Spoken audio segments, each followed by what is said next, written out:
தமிழ்நாடு முழுவதும் 1,15,00,000 மகளிரும் எங்க அண்ணன் ஸ்டாலின் வழங்குகிற தாய் வீட்டு சீர்னு பாசத்தோட கலைஞர் மகளிர் உரிமை தொகை திட்டத்தை கொண்டாடுறாங்களே. உரிமை தொகையால கிராமங்களில் பணப்புழக்கம் அதிகரிச்சிருக்கு. உள்ளூர் சிறு வணிகர்களின் வியாபாரமும் பெருகி இருக்கு. இது சமூக புரட்சி திட்டம் மட்டுமல்ல, பொருளாதார புரட்சி திட்டமாகவும் இன்னைக்கு மாறி இருக்கு. அடுத்து தினமும் லட்சக்கணக்கான மகளிர் மகிழ்ச்சியா நாங்க ஸ்டாலின் ஐயா பஸ்ல இலவசமா பயணம் பண்றோம்னு சொல்லக்கூடிய விடியல் பயணம் திட்டம். அதோட கல்லூரியில் படிக்கும் பெண் பிள்ளைகளுக்கு மாதம் 1000 ரூபாய் வழங்கக்கூடிய புதுமை பெண் திட்டம். வெளியூர்ல வேலைக்கு செல்லும் மகளிர் பாதுகாப்பா தங்கிறதுக்கு தோழி விடுதி. விரைவில் மாணவர்களுக்கு மாதம் 1000 ரூபாய் வழங்க போகக்கூடிய தமிழ் புதல்வன் திட்டம். இளைஞர்களுக்கு திறன் பயிற்சி வழங்கி வேலைவாய்ப்பு பெற்றுத் தரக்கூடிய நான் முதல்வன் திட்டம். 1 கோடிக்கும் அதிகமான பேர் பயனடைஞ்சு இருக்கக்கூடிய மக்களை தேடி மருத்துவம் திட்டம். 2 லட்சத்திற்கும் அதிகமான உயிரை காப்பாற்றி அவங்க குடும்பங்களையும் காப்பாற்றி இருக்கக்கூடிய இன்னுயிர் காப்போம் நம்மை காக்கும் 48 திட்டம். இப்படி ஏராளமான திட்டங்களை செயல்படுத்திட்டு இருக்கோம். வடசென்னையை பொறுத்தவரை நான் மேயரா, உள்ளாட்சித்துறை அமைச்சரா, துணை முதலமைச்சரா வடசென்னையினுடைய வளர்ச்சிக்காக ஏராளமான திட்டங்களை செயல்படுத்தி இருந்தாலும்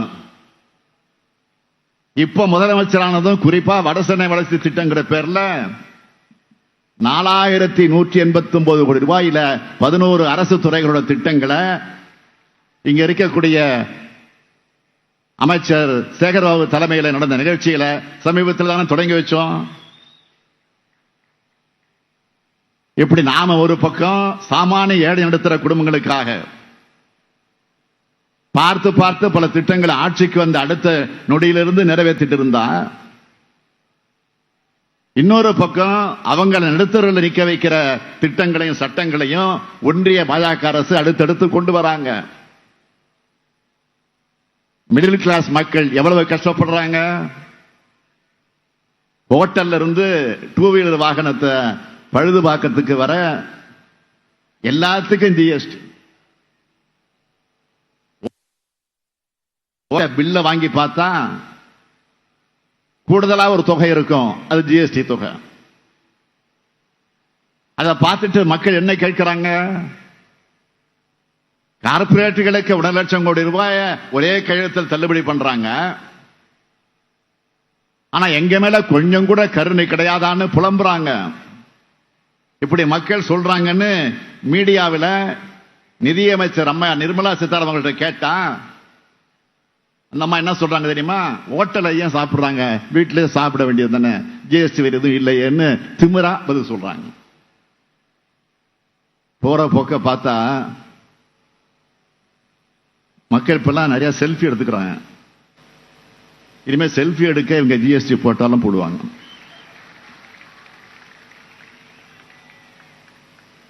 மாநில முதலமைச்சராக இருந்த போது ஜிஎஸ்டியை கடுமையாக எதிர்த்தவர் தான் மோடி அவர்கள்.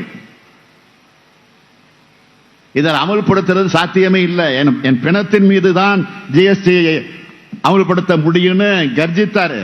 யாரு? மோடி, குஜராத்தில் முதலமைச்சர் இருந்தப்போ. ஆனா பிரதமர் ஆனது என்ன சொல்றாரு? ஜிஎஸ்டி வரி என்பது பொருளாதார சுதந்திரம்னு சொல்றாரு. ஜிஎஸ்டி கிடைக்கிற மொத்த வருவாயில 64% அடித்தட்டு மக்கள் கிட்ட இருந்தோம், 33% நடுத்தர மக்கள் கிட்ட இருந்தோம் வசூல் பண்ணப்படுது. வெறும் 3% தான் பெரும் பணக்காரர்கிட்ட இருந்து கிடைக்குது. பிரதமர் மோடி சொன்னது மாதிரி ஜிஎஸ்டி யாருக்கு பொருளாதார சுதந்திரமாக இருக்காருன்னா அவருடைய நண்பர்களான கார்பரேட்டுகளுக்கு மட்டும்தான். நடவடிக்கைகளை எதிர்த்துக் கொண்டிருந்தா பழனிசாமி 10 ஆண்டுகள் முதலமைச்சராக இருந்து தமிழ்நாட்டோட எல்லா உரிமைகளையும் மொத்தமா பாஜக கிட்ட அடகு வச்சாரு. அதனாலதான் அதிமுக அடிமை ஆட்சின்னு அவருடைய ஆட்சியை நாம் விமர்சிச்சோம். எடுத்துக்காட்டா சில நிகழ்வுகளை மட்டும் சொல்லணும்னா,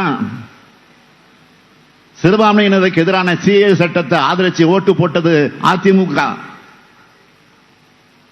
நாடாளுமன்றத்தில் ஓட்டு போட்டது மட்டுமில்லாம இந்த சட்டத்தால எந்த முஸ்லிம் பாதிக்கப்பட்டாங்கன்னு சட்டமன்றத்திலே ஆணவமாக கேட்டவர் தான் பழனிசாமி.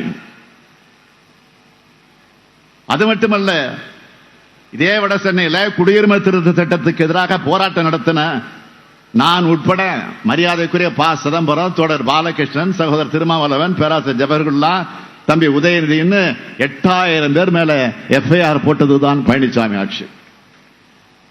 பெண்கள் குழந்தைகள் பார்க்காம கூட எல்லார் மேலையும் லத்தி சார்ஜ் பண்ணி அதை ரசிச்சார பழனிசாமி. இரண்டாவது எடுத்துக்காட்டு 3 வேளாண் சட்டங்கள். இதையும் ஆதரிச்சு துரோகம் பண்ண புண்ணியவான் தான் இந்த பழனிசாமி. பாஜகவுக்கு விசுவாச காற்று வேகத்தில் இன்னும் ஒரு படி மேல போய் இந்த சட்டம் வந்தா நம்ம விவசாயிகள் உத்தரப்பிரதேசம் போய் வியாபாரம் பண்ணலாம். இதை எதிர்க்கிறவங்க விவசாயிகள் இல்ல, புரோக்கர்கள்னு விவசாயிகளுடைய போராட்டத்தை கொச்சைப்படுத்தி பேசினாரு இந்த புரோக்கர் பழனிசாமி. இது மட்டுமல்ல,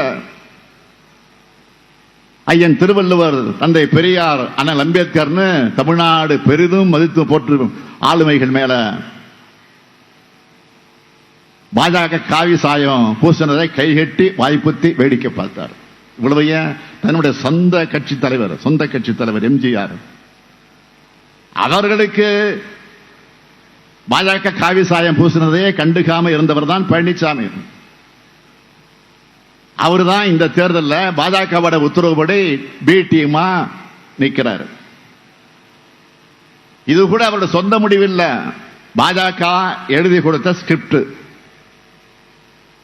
இவர் நாடாளுமன்ற தேர்தலுக்காக நடிக்கிறாரு.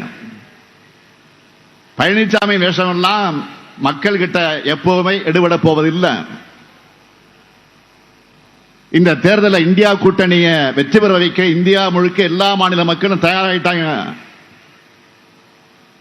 தமிழ்நாடு முழுக்க நான் தேர்தல் சுற்றுப்பயணம் போயிட்டு சென்னை வந்திருக்கிறேன்.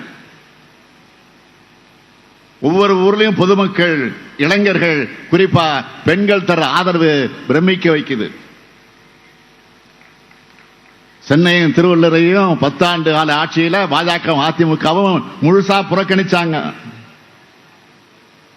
அதனால்தான் 2019 தேர்தலையும் 2021 தேர்தலையும் உள்ளாட்சி தேர்தலையும் நீங்க அவங்க 2 பேரையும் மொத்தமாக ஒதுக்கி திமுக கூட்டணிக்கு முழு வெற்றியை தந்தீங்க. அது இந்த தேர்தலையும் தொடரணும். சென்னையும் திருவள்ளூரும் வளர காரணம் திமுக ஆட்சி. இந்த பகுதியை எப்பவும் கண்டுகொள்ளாத ஆட்சி அதிமுக பாஜக ஆட்சி. இதை மனசுல வச்சு இந்தியா கூட்டணி வேட்பாளர்களை பெருவாரியான வாக்கு வித்தியாசத்தில் நீங்க வெற்றி பெற வைக்கணும். திருவள்ளூர் நாடாளுமன்ற வேட்பாளராக போட்டியிடுகிற சசிகாந்த் செந்தில் அவர்களுக்கு கை சின்னத்திலையும், வடசென்னை நாடாளுமன்ற தொகுதியின் வேட்பாளராக போட்டியிடக்கூடிய கலாநிதி வீராசாமி அவர்களுக்கு உதயசூரியன் சின்னத்திலையும் நீங்க எல்லோரும் வாக்களிக்க வேண்டும் என்று உங்கள ஒருவனா, உங்களுக்காகவே உழைத்த தலைவர் கலைஞருடைய மகனா கேட்கிறேன்.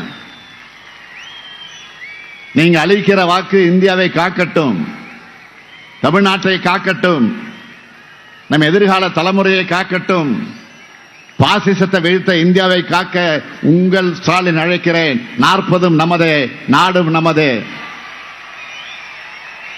40 நமதே, 40 நமதே. கொஞ்சம் சத்தமா, 40 நமதே, 40 நமதே. நன்றி, வணக்கம். சென்னை மாதவரத்தில் நடைபெற்ற பொதுக்கூட்டத்தில் வடசென்னை தொகுதி திமுக வேட்பாளர் கலாநிதி வீராசாமி, திருவள்ளூர் தொகுதி காங்கிரஸ் வேட்பாளர் சசிகாந்த் ஆகியோரை ஆதரித்து முதலமைச்சர் மு க ஸ்டாலின் பரப்புரையில் ஈடுபட்டிருந்தார். விவரங்களை பின்னர் வரும் செய்திகளில் பார்க்கலாம்.